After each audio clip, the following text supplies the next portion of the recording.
Hello and welcome to this week's episode of the Scottish Property Podcast. My name is Stephen Clark and I'm joined as always with Nick Ponte. How are you doing, Nick? Good, mate. I'm really buzzing after that interview. So who do we have on today? Today we had Sanjay and Malkit from Savoys Properties based down near Heathrow. They've got a really interesting story and I like the story and want to get them on because they weren't a kind of, boom, get rich quick. We just came onto the property and we're doing all these fantastic deals. They've actually been best friends for 20 years and they've had a successful journey in property over a 20-year period. And I think 5 years ago, they took it more seriously and went full time.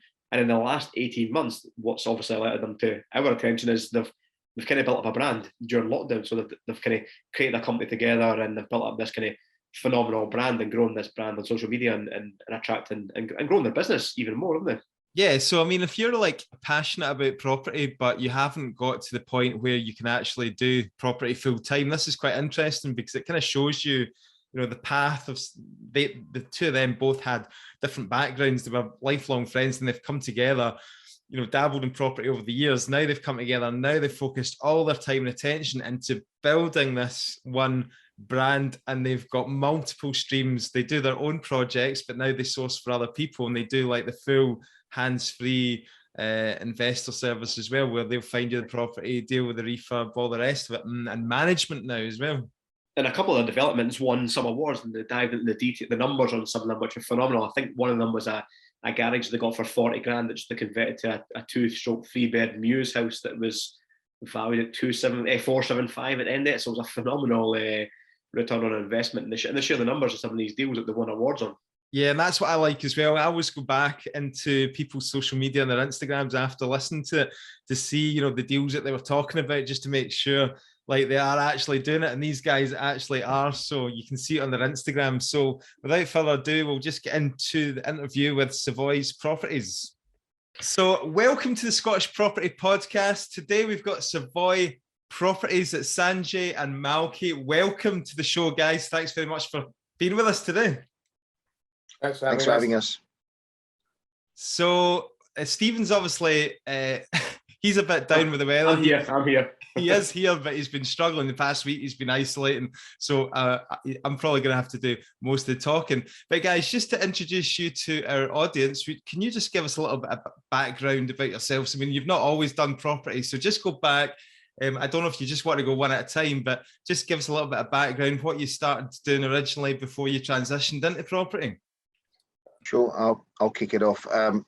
So my name is Malkit Purewal. So one half of Savoys Properties. So I'm actually a software developer, analyst. Prior to getting into property, I did a degree, a master's, and then decided that this was the route to go down in terms of a full-time career. However, during my period at my first work, I saw a lot of job redundancies as a result of the .com bubble bursting. And then I was trying to establish a way to sort of not be in the same situation as these guys. And then I basically went down the route.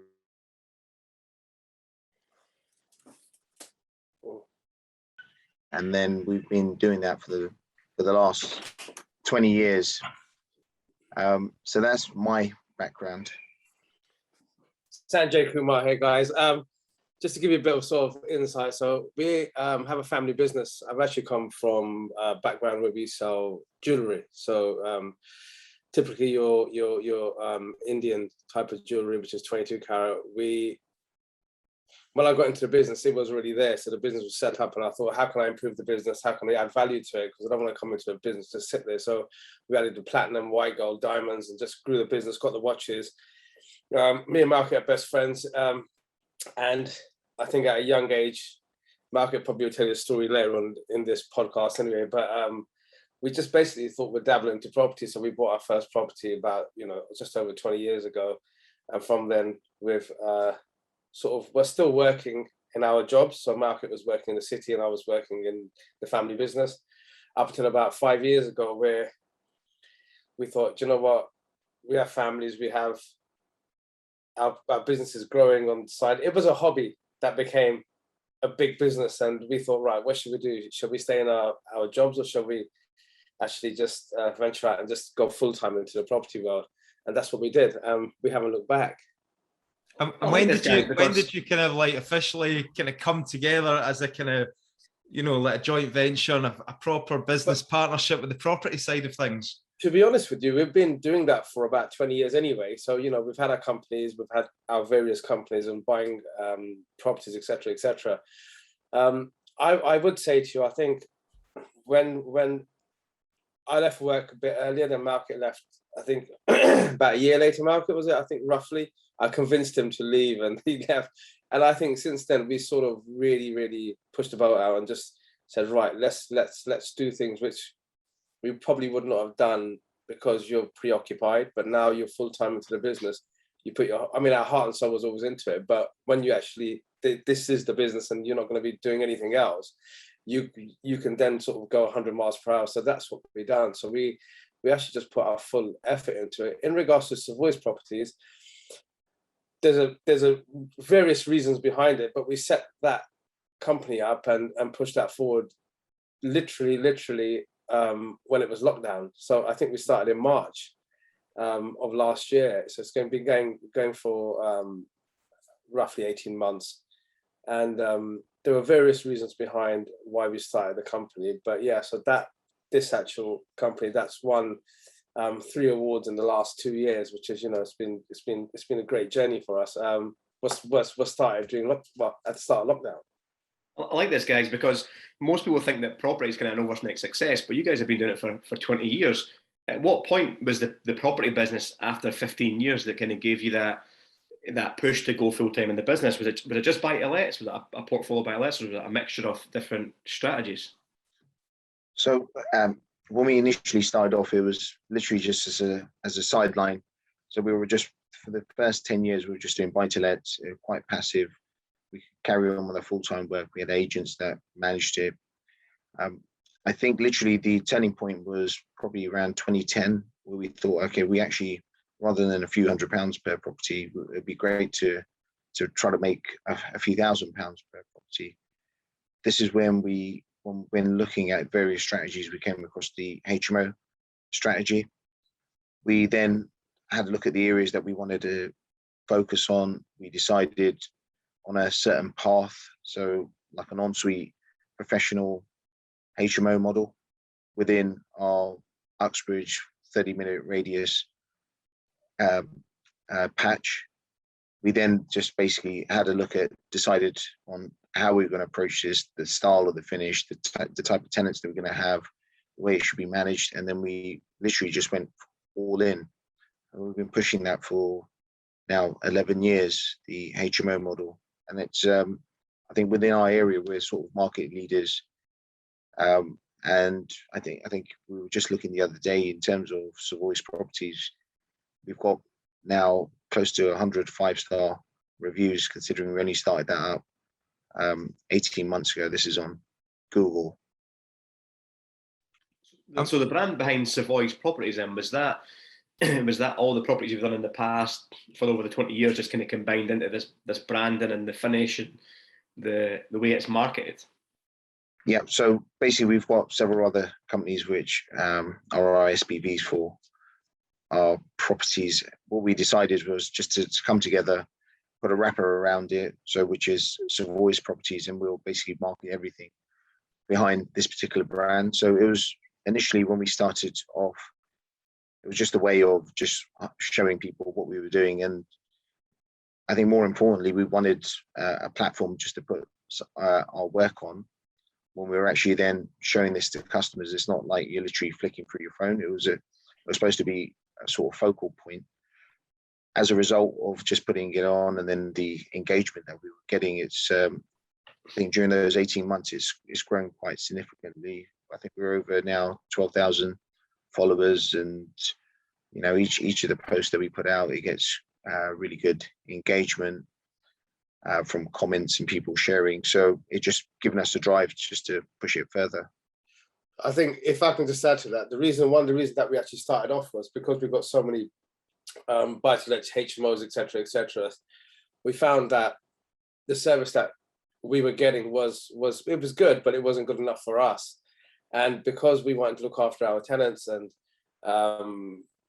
just wanted to bring everything in house, so we thought, actually, do you know what? Why don't we just, like I said, it was fortunate that it was in COVID, because then we had nothing to do anyway. We were at home in our offices, so it was a great time to actually start the business and get everything to get together and just sort of get we already had staff that were working for us anyway, so just change sort of the job titles, if you like, and get it started. And I think what it's done as well, we now manage properties for other landlords, and I think it helps when your actual agent, so for example Savoys Properties, understands the property world and understands the service that we want to give the same service then to our landlords. It works really well for us. And I guess this all kind of comes into the multiple streams of income thing in property, doesn't it? Because, like, you hear a lot of people saying, don't put all your eggs in one basket. You need to have multiple things. Some people they do like property education on the side, coaching, mentoring. Obviously, you've got now the property management, the letting agent side of things. So, you've got multiple things going on. You hit the nail on the head, right? Can you just tell me, like, I'm really interested in having a business partner, and obviously the two of you have been like best friends for years, but how does that all work when it comes together? Do you have specific roles, and what are the advantages of having a close business partner like that? I think we could probably both talk about this. So I'll start off. Everything has pros and cons. I don't think, touch wood, we have many cons. I think there are a lot of pros. We're quite different, me and Malkit, so we bring different things to the table. Malkit's more of a tech guy. I'm probably more of a people's person, so I go out there and speak to people, and so it works really well. I think it also helps when, and it certainly helps us when we started off the business, and even now, when you invest money, if somebody said to you, invest X amount of money by yourself, you'll always be very, very nervous. Whereas when you've got somebody next to you saying, well, actually, I'll put half in, let's go ahead and invest this buy this property, your confidence goes up and your risk halves. So all of a sudden, it starts on a positive note rather than you being nervous yourself. So I think that's probably my part. So I'll let Malkit add to that. Similar to Sanjay. So I think in a partnership, you can't really have two people that have the same qualities. So each of us bring different things to the table. Sanjay's the more outgoing one and more of a risk taker. I'm a bit more risk averse. So when we discuss a deal, so I'm looking at it, okay, look, what's the worst case scenario? And Sanjay is always looking at, okay, look, this is what the GDV is. So as a result of combining these two together, we could then come up with properties, deals, which will actually be more beneficial.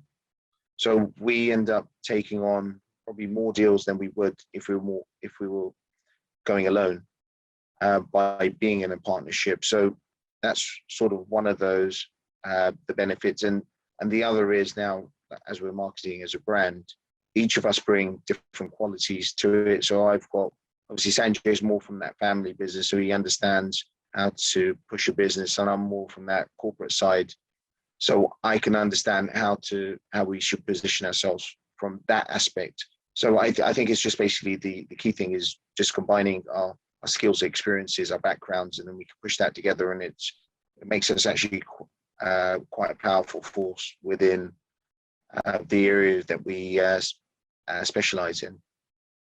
Yeah, sounds like a great partnership. I mean, you hear a lot of stories about, friends getting involved in business and then it all goes pear-shaped, but it's great to hear you guys have been going 20 years. And obviously, you've just told us there you're going to Abu Dhabi there to the Grand Prix. So that's absolutely fantastic that you've got that. Yeah, I mean, give us a bit of context, guys. Where are you at right now in terms of whereabouts are your properties and how many do you have? We don't have a number on it. I probably couldn't tell you a number right now if I tried. But we have a fair few, and they're all around sort of. I think Malkit and I sort of sat down, and we always wanted to have access to the property sort of within a half an hour drive, from where we live. So we're around Heathrow Airport, so everything is close proximity to us. We have got a few which are further out. You've got your Readings, and yeah, probably Readings will be one of the furthest ones that we have out, which is about 45 minutes to an hour out. But otherwise, everything is quite local. Yeah, I mean, like in HMO terms, a lot of you guys talk about like, you know, rooms, isn't it? Like how many rooms you've got. So like, we're talking about, you know, over 100 or? I think in terms of tenants that we manage, which is basically our own and for other landlords, I think we're now at 500 tenants. Yeah. But as Sanjay said, because we try not to, our focus is to have no limits. So Yeah. we tend to find, like, if we then try to specify just on the key numbers, then we don't really want to restrict ourselves sort of going forward. I think we want to be pushing ourselves forward with sort of no limits, no fear, just keep going. I think with us, we actually enjoy the property side of it, you know, the development side, and we just want to just focus on that, enjoy what we're doing, and try not to restrict ourselves. But yeah, that's our sort of aims going forward. Can you tell about the development that won the awards recently? You touched on that earlier on. I think it was Sanjay. Yeah, Sure. so I'll let Malkit tell you actually. Go on, Mal. Yeah, so we won 2 awards this year. One was for Property Deal of the Year. This was quite an interesting deal. We purchased a commercial property in Denham. We realized the owner of this site actually had this nearly 60 square meter detached sort of garage, which was accessed through a service road. It was in dilapidated condition. It was, you know, the garage doors had fallen off, the roof was leaking, it was worthless. What we did was we said, okay, we'll pay full market value for the shop that you have with the uppers, which we later repurposed to a 6-bed HMO, and then we relet the ground floor out as retail. But then we ended up getting this site for free, which was the garages. Using some clever planning strategies, we ended up changing the use of this garage to a 2/3 bed news house. I think the cost of the development actually cost us 40k, and the GDV of this was 400k. So it was a very big win. Nice uplift in the garage. Yeah, it was a massive uplift. Well, the rent on, if it was just a functioning garage, would have been £100 per calendar month, and us repurposing this, the monthly rental was £1,500 per calendar month. So it was literally, when we put this forward to the awards, I think one of the judges commented on our LinkedIn post, and he goes, "I'm actually really happy that you won, because I've never seen a deal like this before, where it literally, you know, the ROI, capital employed, so on, was outstanding." He goes, "We actually bumped into this particular judge at the Excel Property Show, and he mentioned to us that he voted this on so many categories 10 out of 10. So for us, that was a massive win. The other site which ended up helping us become Property Developer of the Year was a site in Burnham, Buckinghamshire. So we purchased this office for 670k. Most people were looking at this site, so we're only 5 flats that you can get out of this. But then, just the same with what we do at Savoys, is we look at all the potentials which most people overlook. So by using a lot of the prior approval rights, we ended up changing the use from an office to 10 flats, so consisting of 2 2-beds, 5 1-beds, and 3 studios. We spent, I think, 500,000 on the build, and the site got valued up at 2.25 million. So there was a net profit of over £1 million on this site, which ended up helping us win Property Developer of the Year. Superb. And how were these deals funded? Are these your own finance, or a mixture of bridge and development funding? It's well, the initial one, which was the 40k that we spent on the Muse House, that we just funded through our own savings. The site in Burnham, the office to Resi, that was a combination of bridging loans and actually using the monthly cash flow that we have from our HMOs to fund the cost of the build over, I believe, the 7-8 months that it took to to build. But normally we use either bridging finance or development finance on site. Brilliant. And did you have your own subcontract team to carry out the development, or do you have your own guys that you guys employ full time? Yeah, so what we try to do is we try to keep ourselves quite lean. We have main contractors that we work with, so like a head contractor, who will then sub the work internally within himself, but we only deal with a handful of head contractors. And the advantage that we give these guys is we give consistent work. So we'll typically within a year, I think we do maybe 20 to 30 projects. And these vary from just for example, a flat refurbishment to up to sort of 10 flats. So they're in the middle, you'll have HMOs. I mean, guys, that's excellent. Congratulations on the awards. And like, obviously, just looking at your Instagram in there, it's great that you kind of document that stuff as well. So if anybody's listening to this and wants to see these projects, then I'm sure they can go back and see some of the pictures as well. See what sort of what opportunities does winning an awards like a prestigious award like that bring to you guys? Has that opened up doors at all? Like, what advantages has it given you? Well, we actually won Commercial Developer of the Year at the UK Property Investor Awards in 2020. It was, I think, the disadvantage of actually winning it that year was we were in lockdown, and there was limited exposure that you get, because I think Ranjam Bhattacharya has his event where it's a Baker Street property meet. I think he has like 300 people that turn up to his event, and you get to turn up to his event and speak at the event. To go on his YouTube channel as well. He's got some following on YouTube, hasn't he? He's got a celebrity. I think he's nearly 50,000, and obviously you get to go to the awards. The disadvantage for us these 2 times has been because of the COVID restrictions. The awards have been virtual, so we haven't actually benefited in that way. But we've had publications such as the NRLA, Property Investor News, Your Property Network magazines have all reached out to us. So we've now become official writers for the HMO magazine, and then obviously get to talk to you guys. If I can add to that, I think on the back of that, the advantage we've got is what's actually happened last year in December. Once we won the award, we had a lot of people contacting us saying, you guys have done this award, you've won this, you purchased a property in Burnham, this is what you guys achieved, we can't believe you did it, where do you find them? The magic question everybody was asking is, where do you get these deals from? They're amazing, so we thought, again, going back to what you said, Nick, earlier, is shall we generate another income stream? And what we started to do was at Savoys Properties, we now have clients. So we have a process where we actually find a site for somebody. We obviously listen to what they have, their budget, what they want, etc., etc. And we find them a site. We help them arrange the finance. We give them our power team, which is the lawyers. If they need an accountant, we always refer our accountant and our broker. Once they arrange that, we get them the site, which is bought under their SPV or their personal name, nothing to do with us. We develop it for them. The beautiful thing about what we have is we give them a set GDV on day one. So even before they purchase the property, when the valuation report comes back, if they're buying at X, we think it's worth Y, they'll know if it's worth Y or close enough on day one.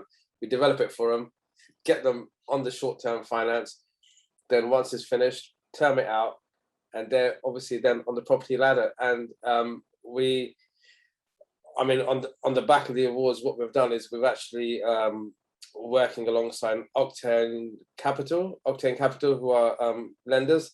They've lent out $1 billion over the last 4 years. Now they've done a partnership with us. There isn't a product name, but in the market, we're calling it a game changer. So what happens there is people using us don't need to have any experience, don't need to be in the property world, but Octane on HMOs give them 75% deposit and 100% for development finance, even though you have no experience, on the back of us doing the work. So it's opportunities like this that have come on the back of the award. Yeah, I guess it's all kind of contributes to your brand building and marketing and your exposure and stuff. So no, that's fantastic. I mean, I guess it's like I do a little bit of this stuff myself. In effect, you're kind of sourcing the property as well, right, for the client? Are you doing that part too? Yeah. We don't just source though. We have to. It's the whole thing. The whole thing. And how do you find that quite difficult to manage people's expectations? Because like obviously you've put out these deals that are like, oh wow, that's amazing. So obviously naturally people are going to want the same. So, but presumably not every deal is going to be an award winner. Do you know what I mean? So like you just have to kind of manage that expectation. Absolutely. Do you know, we help people build up wealth. So basically build a portfolio, get them income, and we try and we don't oversell ourselves. So what we tell them is reality wise, you know, what do you want on return on your investment, etc., etc. So, you know, if somebody comes to us and says we want, you know, at least 10% return on our investment, yeah, then we'll find a property to suit it. The ones that we've done, to be honest with you, you can't find deals like this every day. I wish you could, but the reality is you can't. So you know, there's sort of, you know, probably one in a blue moon that we get a deal like that. And it works well for us because we work with the agents, we work with so many agents, we work with auctioneers, and we have so many people that have been on the property well. They always pass us deals. Now these deals again are great deals, and unfortunately me and Malkit don't have an unlimited pot where we can buy everything. So it works quite well because then what we do is actually we can't buy it. Let's give it to one of our clients, and then we're going to manage it for them afterwards anyway. So it still comes under the Savoys, if you know what I mean, but it's not owned by myself or Malkit. And that's suited to people who are specifically wanting to invest in HMO type properties. Is that right? Or we also do commercials to residentials, but then the loan that you get from Octane isn't 75% all the time. It's all dependent on the actual GDV and the build works. But for HMOs, but we're actually doing a lot of commercials to residentials for clients at the moment as well. It's generally for people who are cash rich, time poor. So people who are working, you know, they're 9 to 5s, they're you know, in the offices, city boys, whatever you want to call, and they have money in the bank, but they don't know what to do with it. And they put it in the bank, the bank's not giving you no returns, but they're actually thinking, let's go into the property world. I have no experience, I have no knowledge. Where do I go? Who do I speak to? Well, speak to us, and we get everything done for you. Yeah, so I take it, are you guys at the point now in your business where, like, I mean, what's your kind of day-to-days at the moment? Are you looking to build up relationships with new clients and investors and stuff like that, as opposed to actually, you know, dealing with calls from tenants about a blocked toilet and stuff like that, I presume?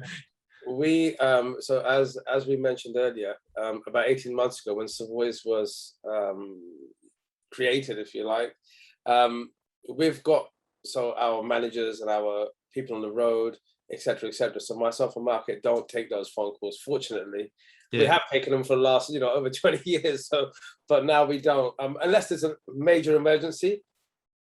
Our manager will call us up and say, "This is the problem. What do you think I should do?" But otherwise, we don't. So what we do with, as you said, as clients, the banks, purchasing, the agents, etc., etc., the planning side of it, and just preparing for future projects. Yeah, and current projects. You still got a plunger on the back of that Lamborghini, haven't you? Just in case. Who is it that just bought a Lamborghini? I heard it on a podcast recently. That'll be me. That was you. Man after my own heart. Love it. Let me ask you guys a question that we didn't kind of delve into. Do you do a mixture of strategy, or do you hold everything you develop out, or do you sell anything? So over the last 20 years, I think we've only sold maybe 4 or 5 sites. The only reason we actually sold those was to release equity for other projects. But our strategy has always been to purchase something, refinance and hold, because we want to create generational wealth where we can actually pass something to our children. And by developing and holding and, you know, letting the asset appreciate, we find to be the best strategy for it. So when we look at a deal, we're actually trying to work out how are we going to get a majority of our capital back out so we can go again. Because obviously if you're tying up literally all your funds every single time, it's not going to take too long before you're out of capital. No, it makes sense. And you guys have good capital appreciation down your way. Yes, so it's I think the areas that we're focusing on have been quite beneficial. What we did early on probably before a lot of people was when we had the Crossrail announced that was going east to west and west to east over London. We chose one of the cheapest areas in the west part of London, which was West Drayton, and then we just focused our properties and our HMO strategy in that particular area. So we're now coming close with that line going into that line actually going live. We have basically our HMOs and everything that are all set up there. So we're hoping that's now going to work out pretty well. But in the area itself, I think West Drayton over those last 10 years, the prices have doubled.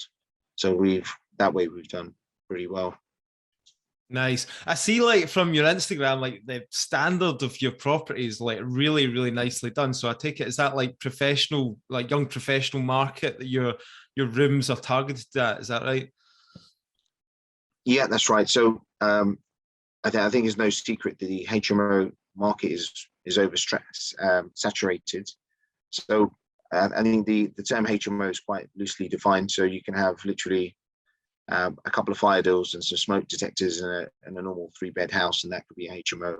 Or you could sort of semi-adapt it where you've got partially en suites, partially sharing. When we went down our route, so we had a certain target market that we felt back in 2010 that was neglected, which was the professional market. Back then, you literally just had people doing HMOs for either housing benefit clientele or students, and we found the professional market was the one that was neglected the most. So we decided, okay, if we're going to do these HMOs, there should be something that we would want to live in, so the standard of finish, etc. So we've gone down that route, and then what we try to do is every year we sit down and say, okay, look, how are we going to change it up? We need to obviously keep our clients happy, but then we also need to keep ourselves engaged as well to actually love the product. So we have to keep innovating and pushing it forward. One good thing about Instagram is it can be quite critical. So if you're not doing something to a decent standard, it doesn't take too long for someone to type a message to let you know. So we find, okay, we then also look at what other people within the industry across the UK are doing, and say, actually, we quite like that. Why don't we incorporate that into our next build? So our aim is to keep innovating and keep pushing boundaries, and to try to keep the best level and keep that as a benchmark of Savoys. How have you found this last 18 months growing this brand? I'm assuming this was something new to you guys. I mean, you guys are experienced property investors for the last 20 years, but lockdown hits and you've kind of developed this Savoy brand. Was this quite a new thing to you guys? That's right. So it's been going on for a few years where we've been discussing just having our own brand. This is prior to sort of March 2020. We were just sort of disenfranchised with the agents that we were using. They were charging a fee, but they weren't actually giving the service that we wanted. So we wanted to create a company that would understand our thinking, our love of property, and then put that into action. So it's been a long time coming. It was just literally when we went into lockdown, I think Sanjay was playing around with brand names. I think overnight he came up with some logos, and he WhatsApped. He goes, "What do you think of this?" I'm actually quite like that. So then we ended up going into lockdown. We actually prior to going into lockdown, we actually gave all our agents notice that we were taking our properties all back from the 1st of April.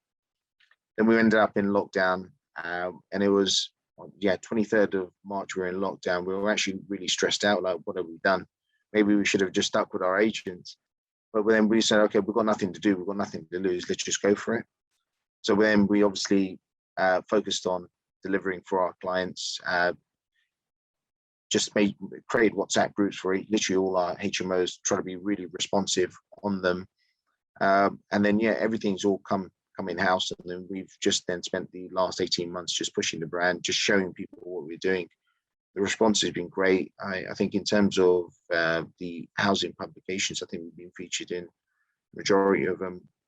Just last month, we were featured in the National Landlords Association magazine for our our commercial to residential conversion. So they took 3 of our projects and showcased that in their article. So I think the feedback's been great. Our clients, the major thing is our clients are happy, and we're enthusiastic to keep pushing our company forward in 2022. Sorry, you mentioned about the saturation. Like, we don't actually have a huge HMO market up here in Scotland, right? It's not something that a lot of people do up here, but I do listen to a lot of podcasts down England where they are heavily focused on that, and this word saturation does come up quite a lot recently. You know, is that something that concerns you, or how would you sort of react to people that are maybe, they're like, oh no, there's not enough demand anymore? What are you guys seeing? So in terms of HMOs, so what we do, so ours is a bespoke, literally all en suite model. There's ample demand for it and minimum supply. What you do have is a lot of rundown HMOs that a landlord's been renting out for the last 20 years and hasn't even put a lick of paint on there. Previously, because of the amount of demand and the migration that was coming into London, these properties were being rented out by migrant labour. What we found was, when we went into lockdown, a lot of these migrant labour tenants actually shifted back to their own countries, and these properties are now sort of empty, come onto the market. Myself and Sanjay have purchased a few of them. So that way it is saturated, but I think you have to evolve with the time. So you can't just go into property and just assume that you're not going to spend any money on it and it's going to give you a return. If you just constantly keep your standard of property up to scratch, then you spend less year on year, but you'll keep it occupied, as opposed to not spending anything on it at all. And then you find these landlords are turning around saying, well, I was getting, for example, on a house with just some fire doors and smoke alarms, I was getting 2,500 guaranteed every year. Now I want the same. And then when you go around to have a look at it, you're like, wow, this is actually really poor condition. I'm surprised people were actually paying you money on this. You can see, I'll give you an example. Some of these properties have got rodent issues where you can see mice or rat droppings. There's mold and there's damp. It's been very neglected over the years, and these are the properties that are saturated and the ones that are empty. But the standard that we focus on, there's ample demand for it. Yeah, and obviously the properties that you manage, it sounds like you've set the bar pretty high with regards to like new clients and properties that you take on as well. So you're looking to kind of keep that level up with your managed stock as well. That's right. So myself and Sanjay decided, if we're going to take properties on, they should be to a decent standard. So we don't take any property on. So we end up inspecting it ourselves or one of the members of the team. And if it's of a decent standard, then we'll manage it. Otherwise, we'll stay well clear. I think the advantage that myself and Sanjay have is we're not actually, with the Savoys brand, we're not motivated by money. We're actually motivated by it's like our sort of child. So we want to sort of nurture it and want it to grow. So we're not desperate like some agents just to take on any stock just to earn their commission.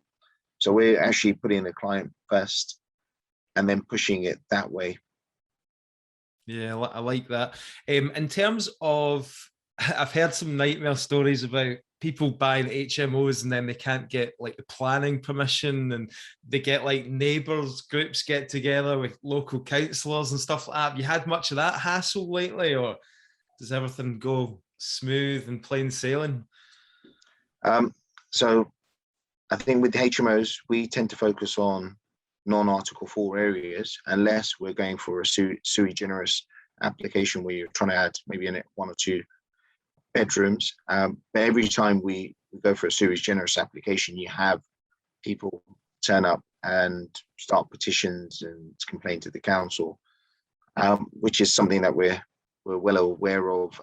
Within Article 4 areas, so where you actually have to have planning permission to make under 6 and under rooms, we try to stay clear of them, right? Because the councils tend to be anti-planning in regards to HMOs, and the restrictions the criteria that you need to meet in terms of parking, amenity spaces, so on, doesn't really make it affordable for you to actually go down that particular route. So we focus on non-Article 4 areas, which are permitted development, and then we avoid a lot of the neighbour issues and so on.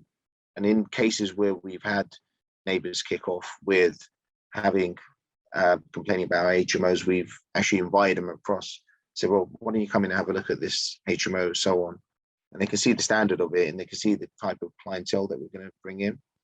I think one of the biggest issues is HMOs is quite has actually got a poor history in terms of media coverage. So you tend to have student HMOs, housing benefit HMOs, which are poorly managed, which are then caused negative feedback within the community. And obviously, because we're going down the private tenant route, these guys aren't really having parties on a Wednesday night. So they're actually working people. They're actually doing their 9 to 5s. And once the residents have actually seen and witnessed this, they tend to be won over. That's very interesting, mate. Cheers for that insight into the HMOs. I know it's not a lot of stuff that's covered in Scotland, especially the Article 4 stuff. Can you talk to us about what you guys' visions for the future, and do you do kind of yearly goal setting? Obviously, we're right into December of 2021. Do you set goals and targets for the following years and review your kind of year gone past? Yeah, sure. So each year, we in Jan, myself and Sanjay meet up and just say, okay, look, we just go over the projects that we had, just like take notes on the successes and the lows, and then we set ourselves a target. This year, we actually set our targets pretty high in terms of the number of projects that we wanted to undertake. So one for ourselves and one for clients. I think this year alone, we've done maybe 20 of our own projects and 10 for clients. So it's the most amount of projects that we've done. One of the goals this year was to try to systemize it a little, where we brought some staff in that they can actually, so we don't have to be so hands-on, but we can participate in the areas that we need. But the standard of finish should stay the same. Now we're going to take some time off this weekend with the race in Abu Dhabi, but once we're back after the festive period, then we'll be meeting up just to decide on how we proceed forward. And what's the vision looking like for you guys? What's the big future goals for Savoys Properties? If I probably add to that, I think look, we've had, with the grace of God, a great this year's been great for Savoys Properties, and we're hoping that on the back of the 2 awards now, what actually kickstarted the business for us, last year, should do better than this year, basically next year. That's one of our visions, obviously, and we're going to be putting a lot of hard work and effort. We've increased the team, we've increased our development side of it for clients as well. So we're investing a lot into the business as it goes at the moment anyway. So I think like Malkit's saying, when we're away, I'm sure we're going to talk a bit of business, and they'll be like, okay, so what have we actually achieved this year? We've done this. Let's now try and not even repeat it, but let's try and better it. That's going to have to be the focal point of it, to be honest with you. Any kind of sorry guys, any parting words, like any kind of words of wisdom or advice for our listeners to people who are at the start of their property investing and that? Is there anything that you've picked up along all these years that you would really say to people? Any advice? Myself and Sanjay have actually discussed this several times during the year. We have a lot of people that contact us, so I actually want to do what you're doing. I want to get to there right now. But I think one of the fun things is actually to enjoy the journey and the process. So one of the most enjoyable aspects was when we actually first started off, because it's all new, you're nervous. And I think a lot of people need to just take time out and actually enjoy maybe the first rent to rent or the first buy to let that you do, and then building on it and that experience. I think that is the most enjoyable thing. You got to remember why you're getting into property in the first place. Majority of the time, it's to create some a sideline income. But then at a later stage, it's going to be, maybe something that you're working towards to replacing your income. So enjoy the process, enjoy the journey, and once you get to a stage, you'll look back at it and say, actually, do you know what? I'm actually really glad that I did this and I took this time out to acknowledge, key stages and key points of your property journey. Really good advice. Really good advice. Sanjay, we haven't heard much from you, Sanjay, man. Give us some parting words of wisdom from Sanjay. No, as Marcus said, we discuss it all the time. I think another thing we discuss, and we've felt it a lot, is that I think you touched on it earlier, is everyone wants to get rich quick. And I think you're going to be really careful out there. You've got a lot of sharks out there that promise you the world, and people, trying to offer, I'm not going to mention any names, but, people trying to offer JVs and this and that. They want your money, and people get sucked up into it thinking, we can invest. We want to get rich quick. There's no such thing. Me and Malkit put our, blood, sweat and tears into this business, into the property world. And it's been over 20 years and we're still grafting, we're still working.